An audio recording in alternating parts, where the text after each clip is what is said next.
সেদিন গিয়েছিলাম ঘরোয়া একটি অন্নপ্রাশনে ইনভিটেশনে। তো এখানে মেনুতে দিয়ে দিল ছোলার ডাল আর লুচি। লুচির সাথে ছোলার ডালের কম্বিনেশনটা আমার বেশ ভালোই লাগে।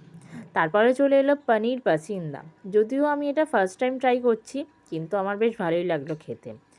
তো পনিরটা খুব সফট ছিল ভেতর থেকে, এবং বাইরের লেয়ারটা খুবই ক্রিস্পি ছিল। আর পনির পাসিন্দাটাই আমি এখন একটু সস দিয়ে খেলাম। তো বেশ ভালোই লাগছিল খেতে। যদি এটা ফার্স্ট টাইম ট্রাই করছি, কিন্তু বেশ ভালোই লেগেছে আমার। আর এখানে দিয়ে দিল ফ্রাইড রাইস। ফ্রাইড রাইস আমার খুবই একটা পছন্দের জিনিস। আর এর সাথে যদি মানানসই সাইড ডিশ হয় তাহলে তো কোনো কথাই হয় না। তো এখানে দিয়ে দিল চিলি পনির। চিলি পনিরের সাথেও কিন্তু ফ্রাইড রাইসের কম্বিনেশনটা দারুণ লাগে। আর তারপরে এখানে চলে এলো চাটনি আর পাঁপড়। এটা ছিল পেঁপের চাটনি, আর তার সাথে পাঁপড় দিয়ে খেতে দারুণ লাগছিল।